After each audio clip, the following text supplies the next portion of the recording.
स्वात्मस्थितः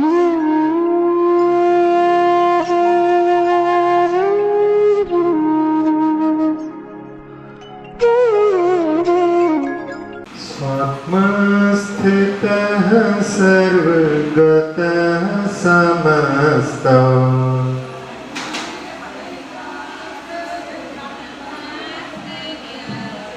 व्यापारवेदी विनिवृत्तसङ्गः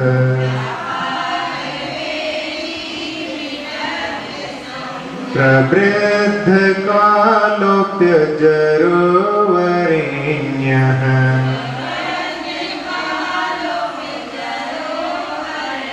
पायादपायात् पुरुषः पुराणः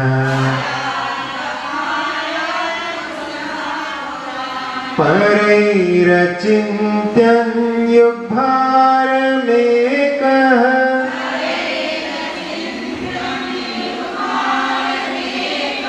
स्तोतुं वहन् योगिभिरप्यशक्यः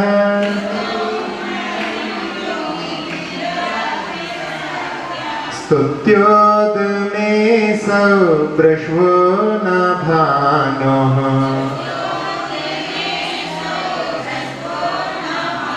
किमप्रवेशे विशतिप्रदीपः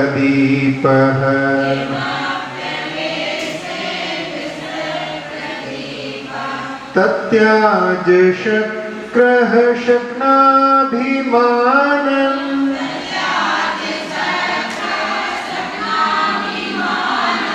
नाहं त्यजामि स्तवनानुबन्धम्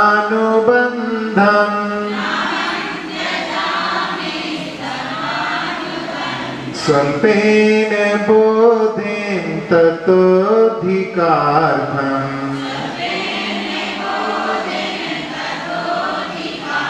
वातायनेनैव निरूपयामि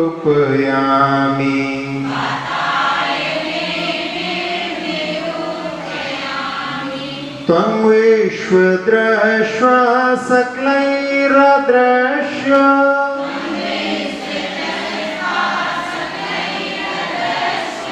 विद्वान् शेषं निखिलैरवेद्यः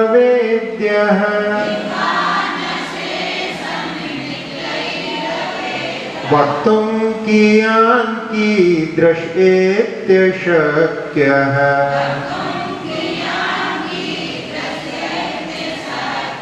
स्तुतिस्ततो शक्तिकथा तवास्तु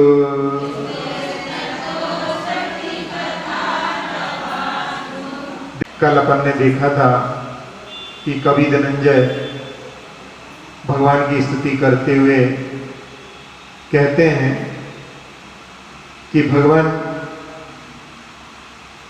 शक्र ने अपने अभिमान को छोड़ दिया, आपकी स्तुति करने के अभिमान को छोड़ दिया, लेकिन मैं स्तवन के अनुबंध को नहीं छोड़ता हूं। भले ही मेरे पास में अल्पबोध है, लेकिन जिस प्रकार से झरोके से देख करके अधिक अर्थ को स्वल्प बोध के द्वारा मैं निरूपित करूंगा, ऐसा इस तीसरे काव्य में भी वो संकल्प जैसा ही भाव प्रकट कर रहे हैं।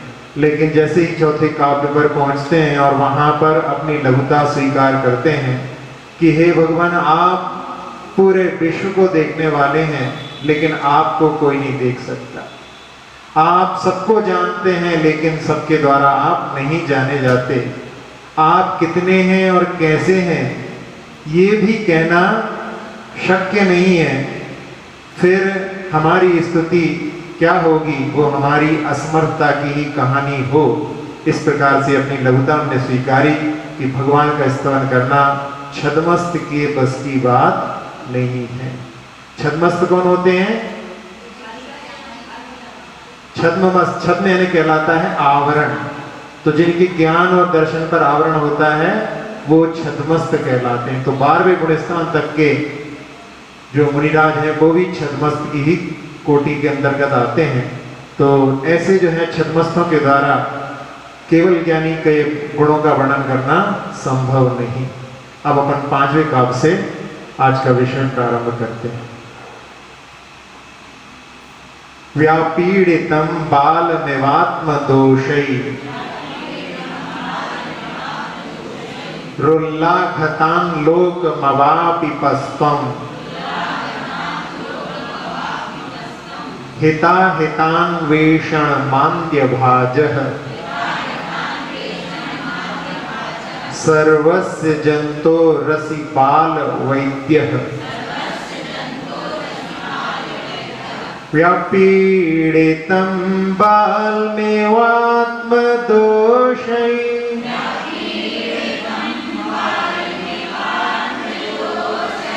रुल्लाघतान् लोकमवापिपस्त्वं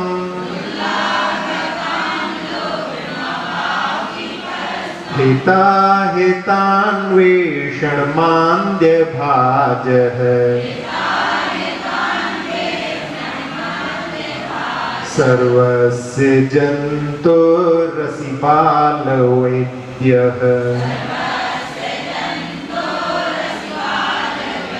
व्यापीडितं बालमेवात्मदोषै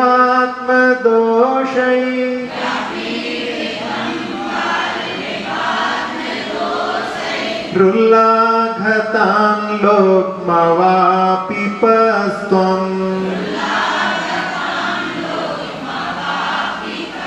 हिताहितान्वेषणमान्द्यभाजः सर्वस्य जन्तोरसिपालवैद्यः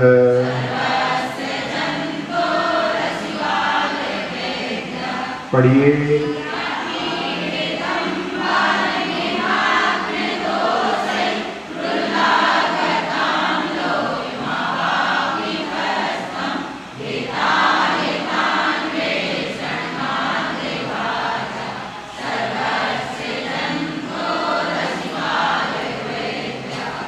हाँ, महाकवि धनंजय 5वें काव्य में त्वं बालम एव आत्मदोषै व्यापीडितम लोकम, बालक के समान जो अपने आत्मदोषों से पीड़ित है, ऐसे लोग के लिए उल्लाघताम अवापेपा, यानी आपने निरोगता को प्राप्त करा दिया।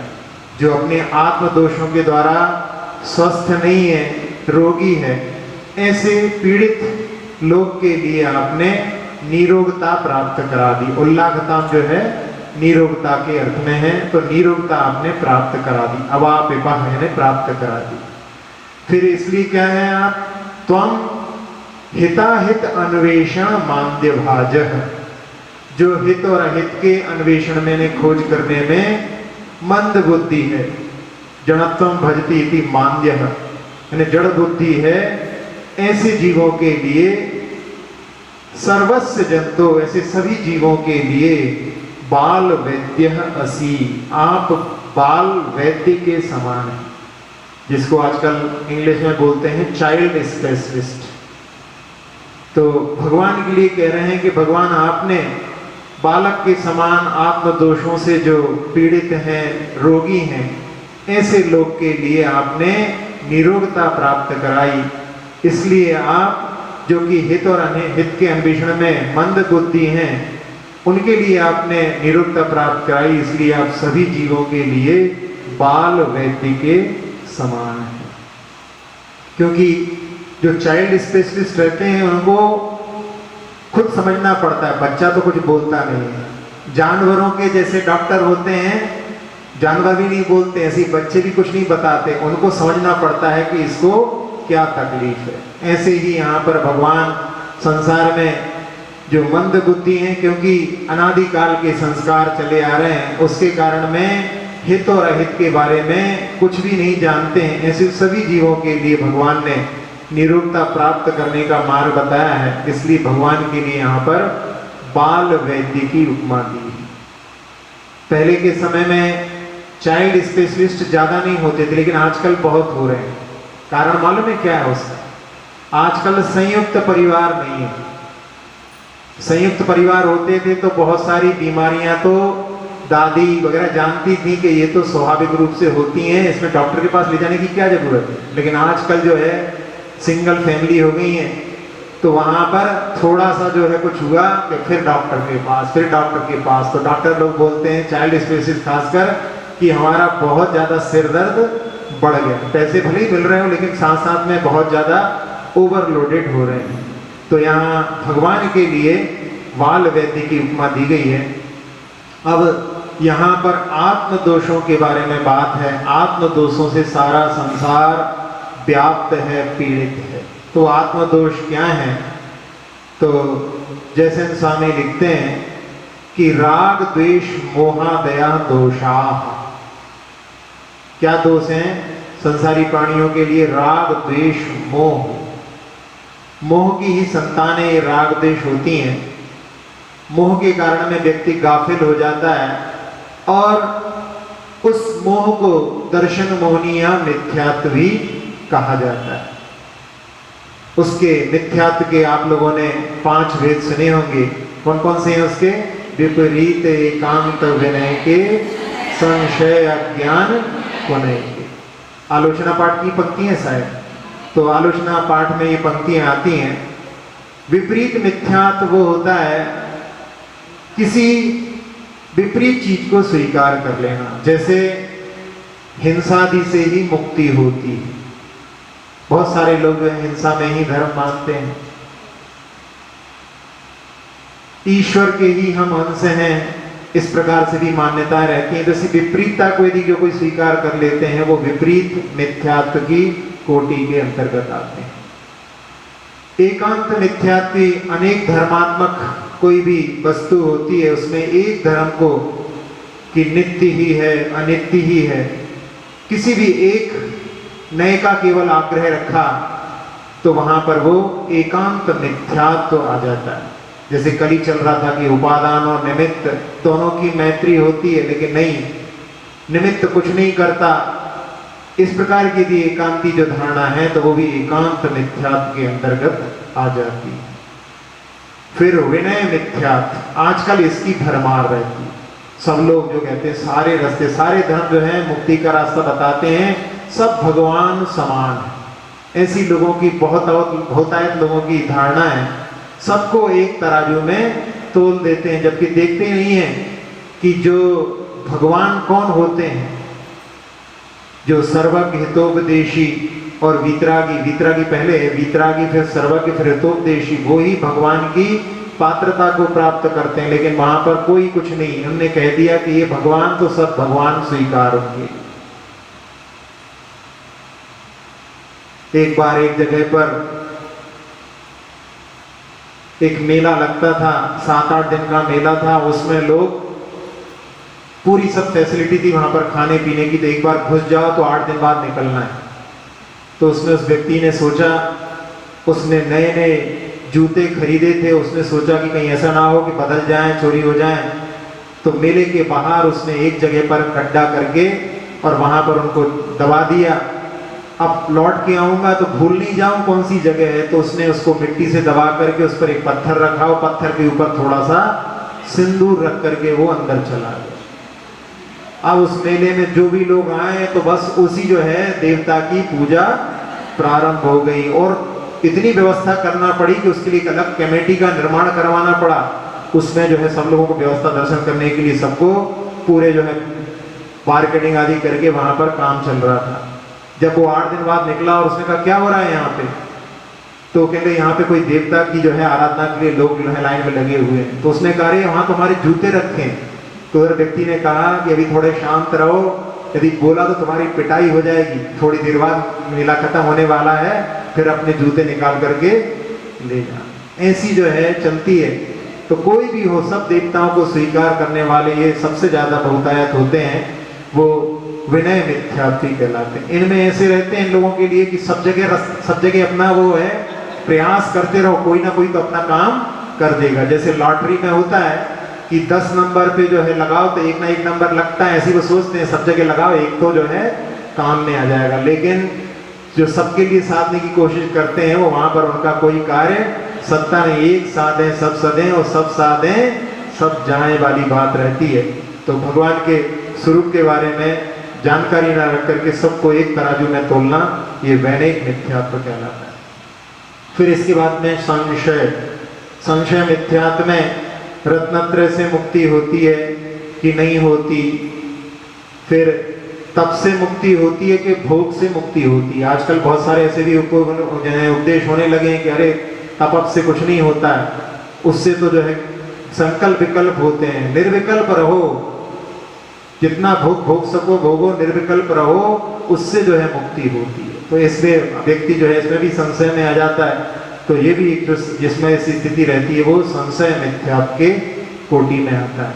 और इसके बाद में अज्ञान, जो हित अहित की परीक्षा में अक्षम है। यहाँ पर वो कहा है कि हित और अहित की परीक्षा में जो मंद बुद्धि है, लेकिन यहाँ पर जो अज्ञान में जो है वहां पर एक इंद्रिय से लेकर असेनी तक तो उनके पास में केवल यही वाला मिथ्यात्व होता है, अज्ञान। उनको कोई यहाँ पर संशय वाली बात, मन आने के बाद में ये सारी चीजें प्रारंभ होती हैं। लेकिन इस प्रकार के जो 5 मिथ्यात्व होते हैं उसी को मोह कहा जाता है। उसमें व्यक्ति सत्य स्वरूप को नहीं जान पाता और बहिरात्मा जैसा जीवन अपना व्यतीत करता रहता है। इसमें एक उदाहरण के माध्यम से जो 3 चीजें हैं उनको अपन संशय, विपर्यय और अनध्यवसाय, अज्ञान को अनध्यवसाय भी कह सकते हैं। एक सेठ जी ने उनको जो कुत्तों के पिल्ले हैं वो पसंद आए, तो उन्होंने 2 पिल्ले खरीद करके और कहीं से आ रहे थे। 3 धूर्त लोगों ने उनको सोचा कि इनको जो है बेवकूफ बना करके इनसे ये लेना चाहिए।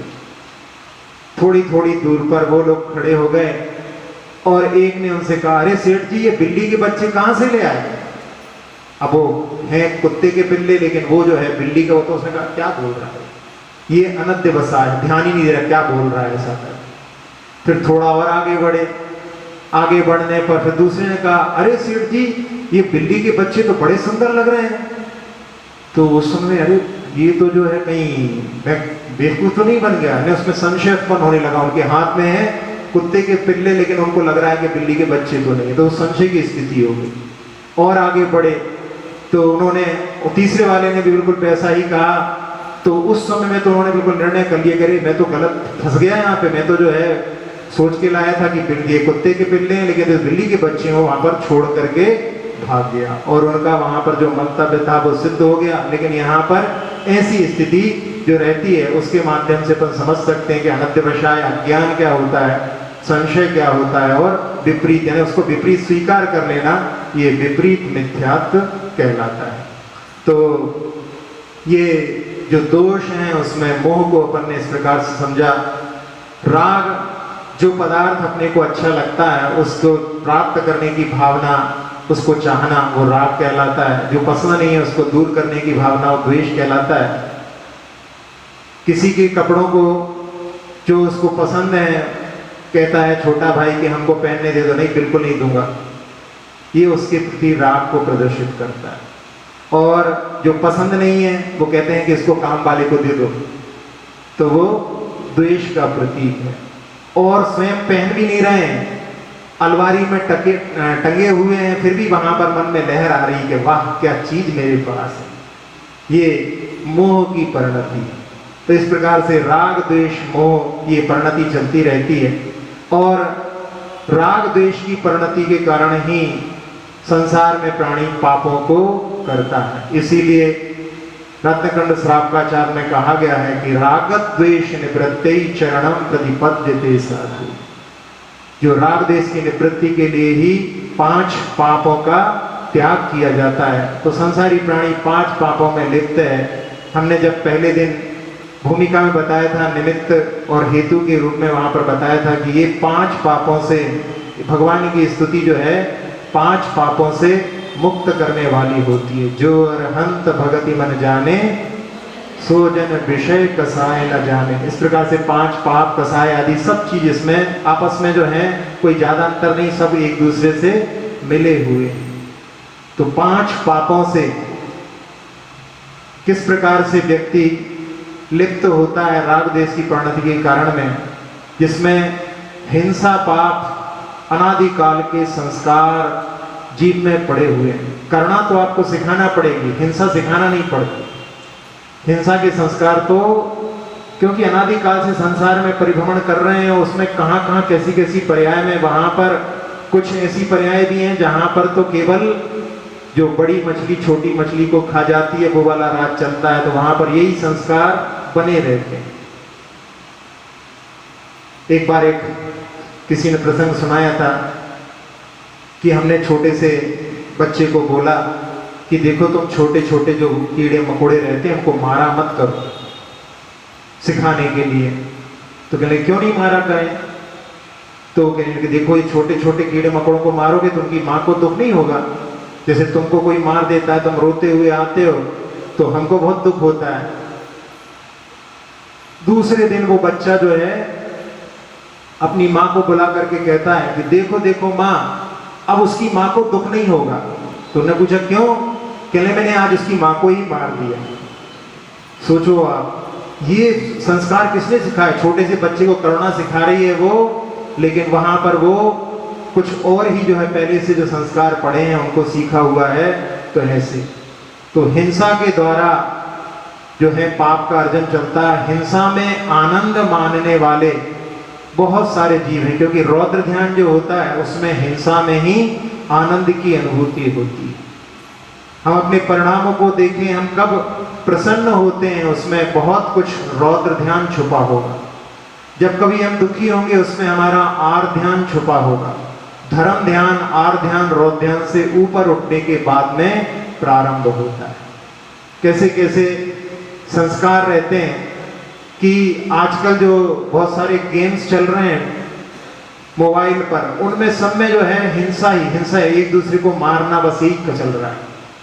और उसके कारण में सारे दुनिया में फैले हुए हैं वो गेम्स, उसके कारण में सामूहिक हिंसा, सामूहिक पाप का अर्जन इसके माध्यम से चल रहा है। पहले भी कुछ इस प्रकार के होते थे। एक बार भारत में ही एक पंजाब में एक फगवाड़ा स्टेट है, वहां पर कैच द रेबिट रेस हुई थी। तो वहां पर जंगली कुत्तों को, बड़े बड़े जंगली कुत्तों की वहां पर दौड़ करवाई और दोनों तरफ सारे हिंसा में आनंद मानने वाले लोग खड़े हुए थे और अपने हाथ में खरगोश लेकर के खड़े हुए थे, रेबिट। और वहां पर उन कुत्तों के सामने फेंकते गए, जो सबसे आगे निकलेगा वो वहां पर विनर रहेगा, फर्स्ट उसको प्राइज मिलेगी। यानी भारत में भी ऐसे। और जो कैमल रेस होती है अरब कंट्रीज में, वहां पर आपने सुना होगा कि उसकी पीठ पर बच्चों को बांध दिया जाता है। कुछ दिनों पहले एक खबर में पढ़ा था कि वहां पर रायपुर के पास में कुछ बच्चे वो अरब कंट्री भेज रहे थे उन्हीं उसी काम के लिए। तो बच्चों को पीठ पर बांध दिया जाता है और उनकी दौड़ होती है। जब ऊंट आगे बढ़ते हैं तो बच्चे रोते हैं, उसके कारण में ऊंट और तेज दौड़ता है, और जब वो और तेज दौड़ता है तो और तेज रोते हैं। इस प्रकार से एक दूसरे को बढ़ाने वाली प्रक्रिया में वहां पर कई बच्चों की पीठ पर बंधे बंधे ही मृत्यु हो जाती है। लेकिन उसमें भी लोगों के लिए आनंद की अनुभूति होती है। आपस में जानवरों को लड़ा करके भी, और एक कहीं जगह पर पत्थर मार करके एक दूसरे को गोट मार नाम उसका, जो बिल्कुल गवर्नमेंट भी उसमें वहां पर रोक नहीं पाई, उसकी वहां पर जो है सुविधाएं देती है। इस प्रकार के भी काम हिंसा के पूरे संसार में चलते रहते हैं। तो उसमें एक और कि हिंसा में भी कितनी जो है क्रूरता हो सकती है। चंगेज खान का नाम एक बार वो ऊटी के पहाड़ों के पास में से निकल रहा था और वहां पर एक हाथी पहाड़ के नीचे गिर गया, शायद तैमूर लंग का नाम हो। और वो पहाड़ के नीचे जब गिरा हाथी तो चिंघाड़ता हुआ, जब तक वो मरण को प्राप्त नहीं हुआ तब तक उसकी कराहने की और चिंघाड़ने की आवाज बहुत ही तीव्र आती रही। और उस व्यक्ति के लिए जो हिंसा में ही आनंद मानने वाले में तो कह सकते हैं प्रखर के रूप में था, उसने वहां पर सैकड़ों हाथियों को घंटे भर में वहां पर नीचे बार बार गिरा करके मार करके और उस आनंद को उसने प्राप्त करने के लिए कई हाथियों की बलि चढ़ाई। जब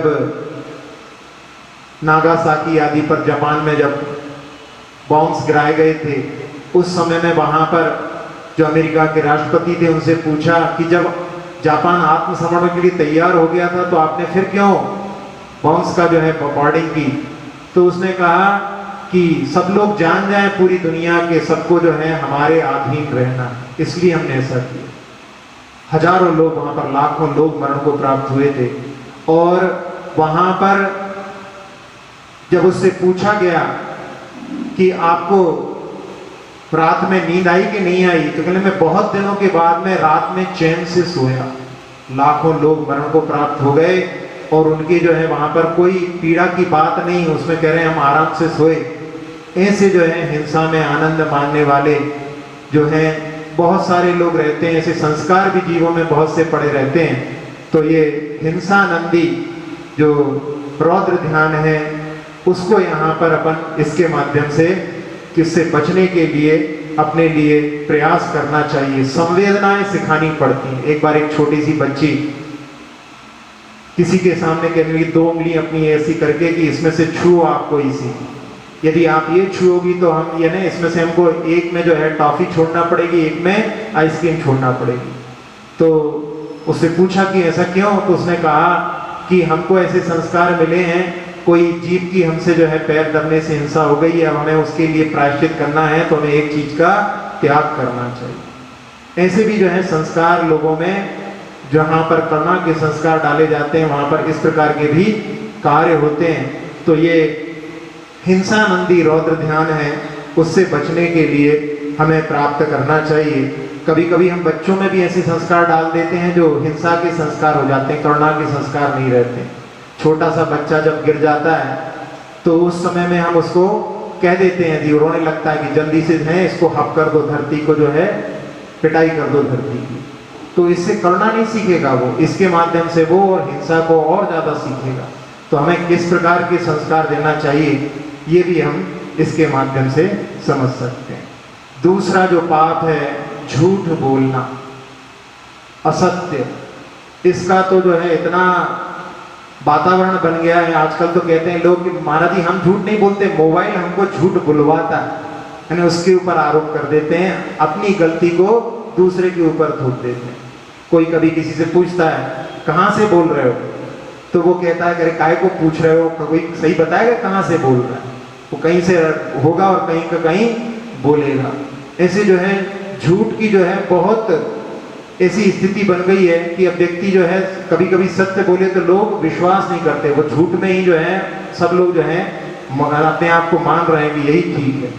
तो एक बार छोटी सी झूठ का कैसा दुष्परिणाम निकला। छोटा सा एक लड़का था 10 साल का, बक्सवाहा का एक जगह वहां पर, और उसने अपने पिता के ताऊजी, वो बिलासपुर में रहते थे, और उनको फोन करके कह दिया कि 25 लाख की फिरौती जो है दे दो, नहीं तो तुम्हारे जो है नाती को हम किडनैप कर लेंगे। और उन्होंने भी वो जब फोन आया तो उन्होंने कुछ नहीं, घबरा करके सीधा जा करके पुलिस में रिपोर्ट कर दी। और पुलिस में रिपोर्ट हुई, फिर उन्होंने पूछा कौन से नंबर से फोन आया है, तो ये नंबर से फोन आया है। उन नंबर से उन्होंने सर्विलांस पे डाल करके पता किया तो पता पड़ा कि ये तो बक्सवाहा का है।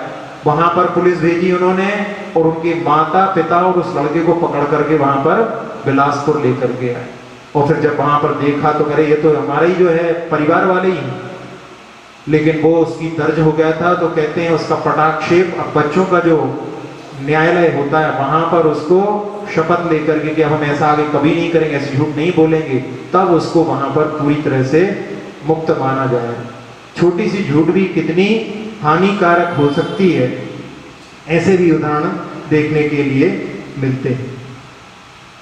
कभी कभी बच्चों ने ऐसी जो है झूठ झूठ के कारण में, क्योंकि उनको संस्कार ऐसे दिए जाते हैं, पाश्चात्य संस्कृति की जो अध्ययन कर रहे हैं उसके माध्यम से अप्रैल फूल बनाना, दूसरों को बेवकूफ बनाना, उसमें भी लोग एक खेल जैसा, एक एंजॉयमेंट जैसा मानते हैं। एक बार एक बच्चा शाम के समय में गिर पड़ा झूले से झूलते हुए, तो उस समय तो कुछ नहीं, बाद में जो है खा पी करके सो गया। सुबह उठा तो उठा नहीं वो, सब लोग उठ गए लेकिन वो नहीं उठा। तो लोगों ने सोचा कि क्यों नहीं उठ रहा है, बहुत देर हो गई, सब लोग उसको बार बार उठा रहे लेकिन वो बिल्कुल नहीं उठ रहा। तो सोचा कि कल रात को जो है गिर गया था झूले से लगता है कोई मुदी चोट आ गई होगी, इसके कारण में ये उठ नहीं रहा है। पूरे घर वाले परेशान, उसको उठा करके हॉस्पिटल लेके गए और हॉस्पिटल ले जाने के बाद में वहां पर डॉक्टर ने चेक किया, डॉक्टर ने कुछ कोशिश भी की लेकिन वो नहीं उठ रहा। तो उन्हें लगता है कोई मर्म स्थान पर चोट लग गई होगी, इसके कारण में ये बच्चा नहीं उठ रहा है। और थोड़ी देर में वो बच्चा जो है अपनी एक आंख खोल करके पापा की ओर देख के कहता है, और पापा कैसी रही एक्टिंग? वहां पे सारे लोग घर वाले परेशान और वो जिसको जो है एक्टिंग की पड़ी हुई है। तो ऐसा जो है आनंद मानने वाले लोगों के लिए यहाँ पर, जिसमें कि जो है झूठ में आनंद मानते हैं, झूठ में जो है खुश होते हैं, दूसरे को परेशान करके खुश होने वाले जो रहते हैं, वो यहाँ पर ये मृषानंदी नाम का रौद्र ध्यान कहलाता है। एक बार ऐसी और एक इसमें एक व्यक्ति जो है सामने वाली घर में, वहां पर उसकी दुकान थी और वो दुकान में वो शाम के समय में बंद करके जाने वाला था। तो जाते समय में वहां पर इस जो घर वाला था उसने उसको फोन कर दिया। पहले के समय में मोबाइल नहीं थे, तो वहां पर अंदर दुकान के अंदर फोन रखा हुआ था। वो जब तक दुकान की शटर बंद करके बाहर जाने वाला था, अंदर घंटी बजी, उसने सोचा ऐसे समय दुकान बंद करने समय कोई फोन आया, कोई जरूरी होगा। उसने पूरी शटर, पूरे लॉक खोले, शटर को ऊपर उठाया, अंदर तक गया, जब तक उसने बंद कर दिया। फिर उसने बंद किया, थोड़ी देर रुक करके बाद में फिर उसने ऐसे ही किया परेशान करने के लिए। तो 2-3 बार करने के बाद में एक बार ऐसा हुआ कि वो शटर उसकी जो है भारी थी, वो संभल नहीं पाई और पूरे उसको हाथ को जो है घायल करती हुई वहां पर चली गई। अब वो व्यक्ति सामने बैठा हुआ है, वहां पे देख रहा है ऐसा। अब उस समय में उसने सोचा हम तो हंसी हंसी में ऐसा कर रहे थे, लेकिन वहां पर ऐसी दुर्घटना घट गई। उसने जो है उसके लिए बोल नहीं सकता, उसने अखबार के माध्यम से क्षमा मांगी कि हम उस व्यक्ति से क्षमा मांग रहे हैं कि हमने उसके साथ में झूठ बोल करके इस प्रकार का जो है कृत्य किया। तो ऐसी स्थितियां जो बनती हैं वो झूठ के माध्यम से, इसके माध्यम से भी हम जो है बहुत सारे पाप का अर्जन करते हैं। ये इन दोषों के बारे में यहाँ पर कवि महोदय कह रहे हैं, उनके बारे में अपन यहाँ इस प्रकार से चिंतन करने का प्रयास कर रहे हैं। अब तीसरा जो है पाप जो है चौर्यानंदी, चोरी में भी आनंद मानना। चोरी में आनंद, सब लोग जो है बहुत सारे इस बात को स्वीकार करते हैं कि पूरे जीवन में ऐसा कोई भी नहीं है कि जिसने कभी ना कभी चोरी ना की। यहाँ पर है कोई ऐसा कि जिसने कभी जीवन में चोरी ना की हो? कोई नहीं बोलेगा, क्योंकि ऐसा होता ही नहीं है, क्योंकि वो अनादिकाल के संस्कार जो हैं वो रहते हैं। एक बार तो एक चर्च में उपदेश चल रहा था, एक जो फादर वहाँ पे पादरी होते हैं, उन्होंने वहाँ पर कहा कि इस सभा में एक ऐसा व्यक्ति बैठा है जो बहुत चोरी करता है और आज मैं उसकी पहचान सब लोगों के सामने बताना चाहता हूँ। तो एक कोई पुस्तक उनके पास में थी, उन्होंने कहा मैं आज ये पुस्तक उसके ऊपर फेंकूंगा और आप सब लोग देख लेना कि वो कौन व्यक्ति यहाँ पर बैठा हुआ है। यहाँ पर हम कुछ नहीं करेंगे, ऐसा मत सोचना आपकी यहाँ भी ऐसा होगा, वहां की बात बता रहे हैं। तो उस समय में उन्होंने उस पुस्तक को लेकर के बस केवल ऐसा हाथ किया और पूरी सभा में जितने भी लोग बैठे हुए थे उसमें एक भी नहीं बचा, सब लोगों ने अपने अपने सिर को नीचा कर लिया। मतलब सबको ऐसा ही लग रहा था कि हम ही वो है। ये मतलब एक व्यंग जैसा लग रहा है, लेकिन ऐसी स्थिति है क्योंकि पूरे जीवन में कभी ना कभी ऐसे प्रसंग बनते रहे हैं जहां पर हम उस कार्य, उस जो चोरी से कभी ना कभी उससे लिप्त अवश्य रहे। तो ऐसे चोरी के संस्कार पड़े थे। चोरी में भी आनंद आता है, इसको जो है रौद्र ध्यान क्यों कहा? चोरी में भी आनंद आता है। बहुत सारे लोगों से पूछो कि वो जो बाग में जहां पर चोर करके फल तोड़ करके खाते थे उसमें जो आनंद था वो घर में या कोई खिलाता था उसमें मजा नहीं आता।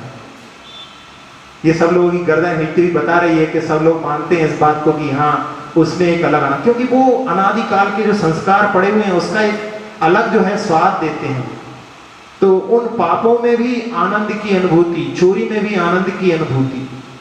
जहां पर दुकान पर शॉप पर जाते हैं, सब्जी वाले के यहाँ से भी सामान लेकर के आते हैं, उसमें थोड़ा बहुत जो है बड़े बड़े घर के, बर्नी जी ने अपनी आत्मकथा में लिखा वहां पर कि बड़े बड़े घर के लोग भी वहां पर जो है थोड़ी बहुत सब्जी उसमें कुछ ना कुछ ऐसा इकट्ठा डाल करके लेकर के आने में ही अपनी जो है कुछ समझते कि आज हमने कुछ काम कर लिया।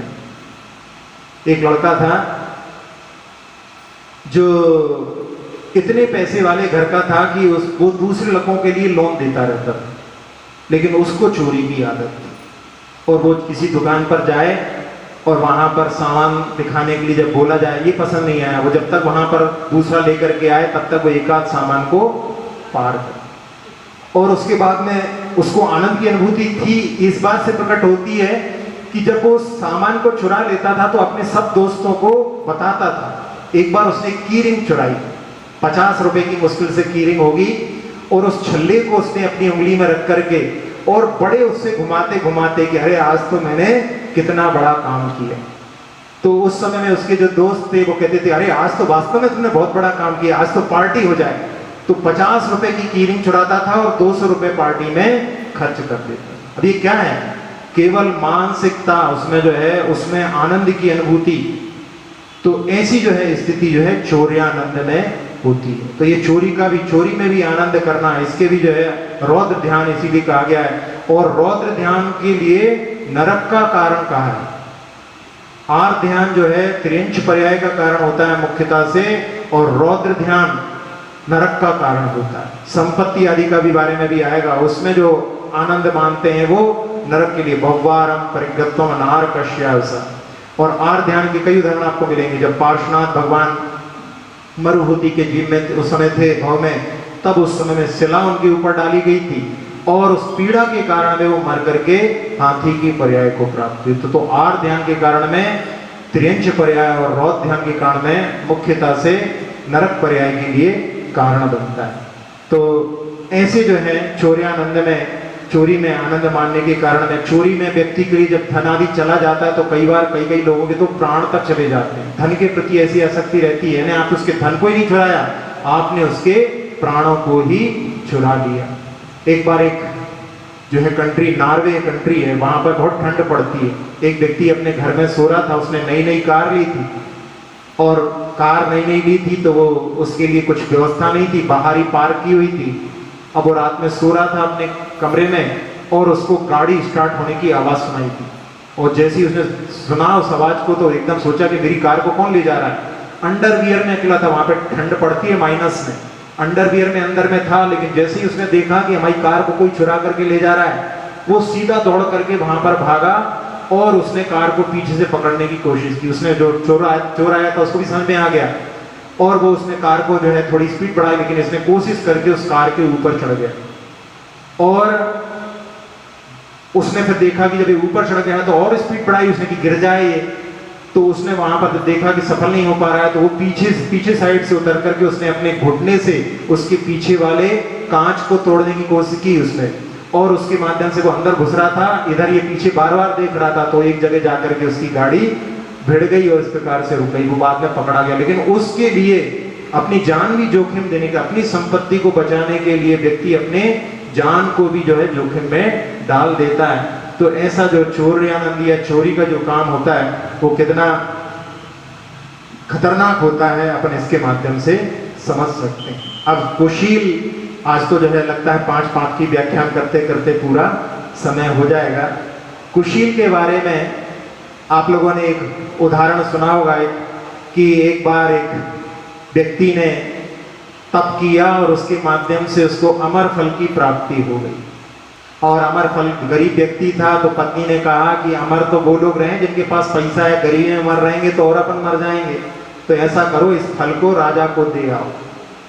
और राजा को जब दे करके आए तो राजा ने कि मैं जीवित रहूंगा, मेरी पत्नी मर जाएगी तो उससे क्या, मेरी पत्नी यदि जीवित रहे तो जब तक मैं रहूं तो मेरे लिए लाभ है। तो उसने उस फल को पत्नी को दे दिया। पत्नी और किसी पर मोहित थी, उसने उसके लिए दे दिया, और जब उसको दिया तो वो उसने जो है जाकर के एक वेश्या पर मोहित था, उसने वेश्या को दे दिया। वेश्या ने कहा अभी मैंने स्नान नहीं किया है, अभी मैं स्नान करूंगी, पूजा करूंगी, उसके बाद मैं इस फल को खाऊंगी।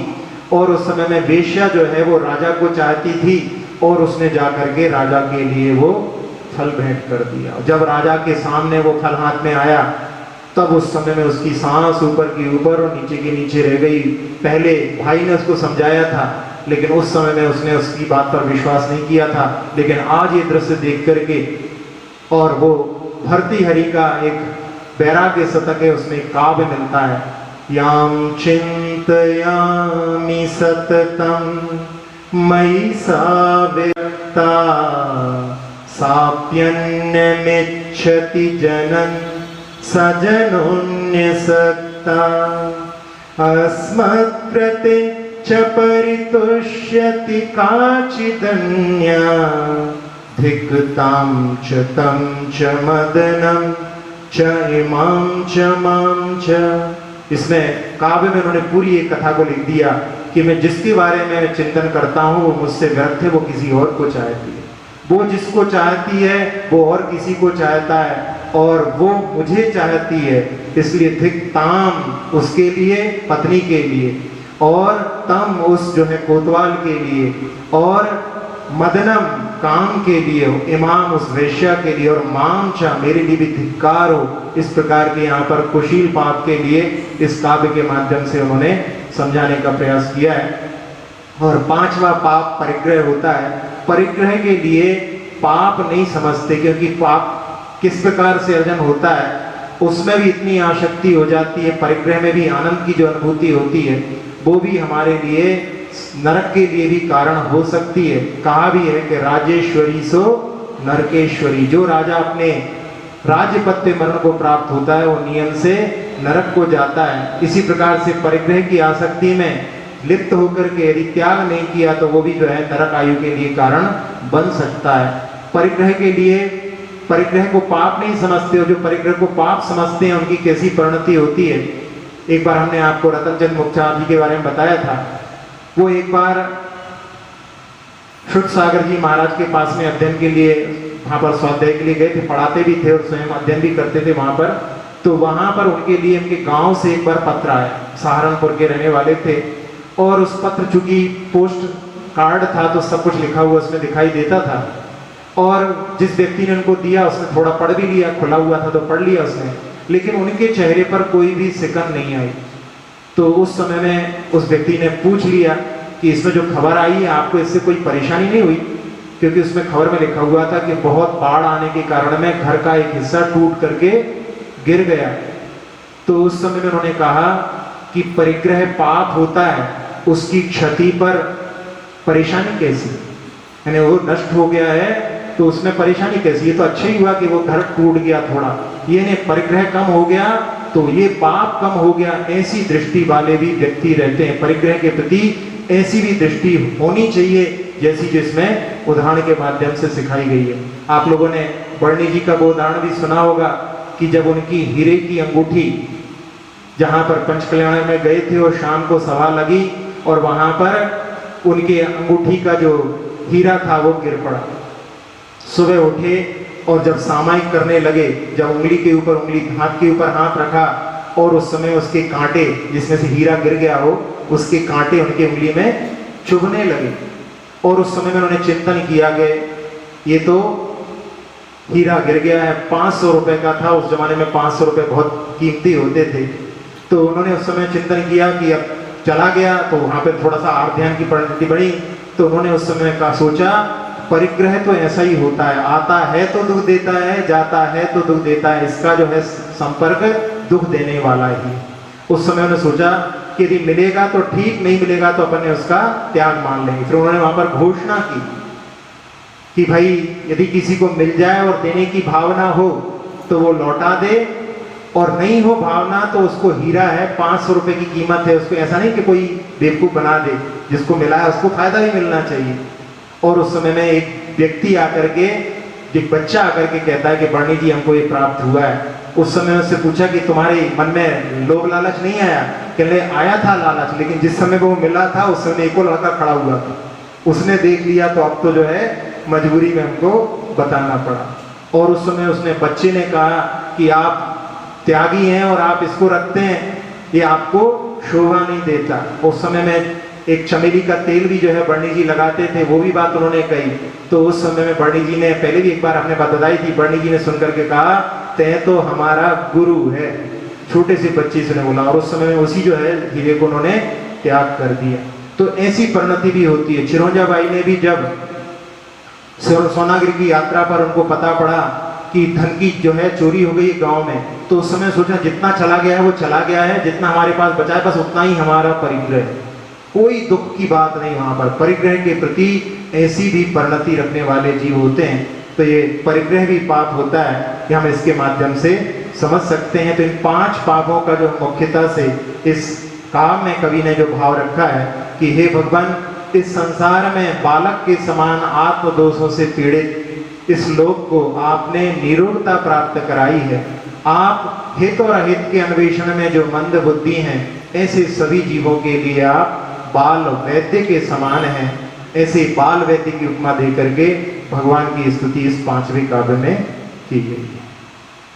स्तोत्र ये निराला, सब दुख को हरने वाला, भव विष का है प्रणाशक, प्रभु गुण की है ये माला। स्तोत्र ये निराला, निज दोष से है पीड़ित,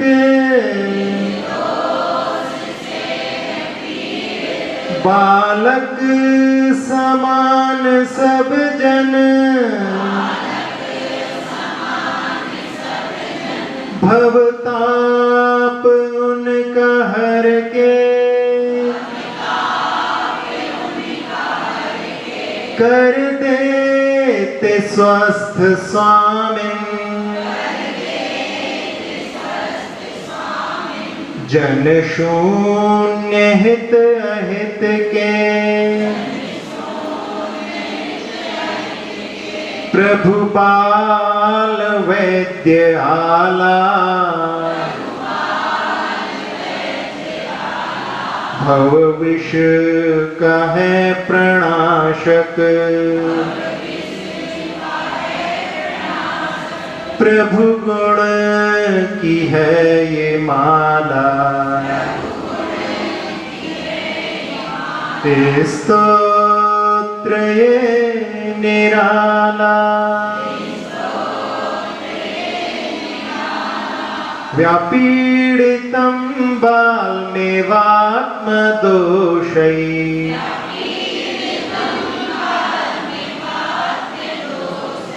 रुल्लाघतान् लोकमवापिपस्त्वम्,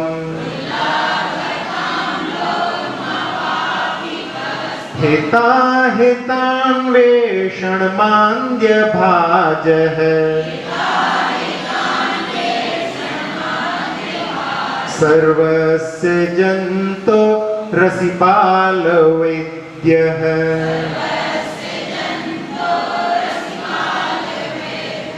अक्षर पद मात्रा से दूषित वचन अगर महीन रहे,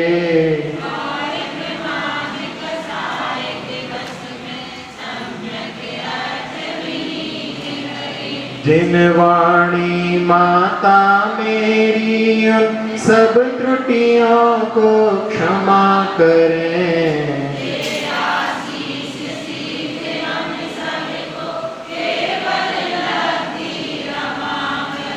प्राप्त हमें हो बोधि समाधि, परिणामों की शुद्धि हो,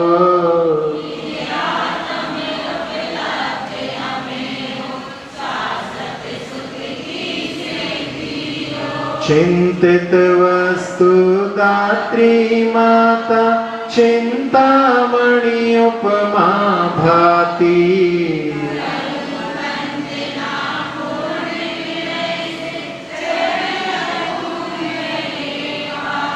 कर जिन वाणी स्तुति, तन की ममता टा,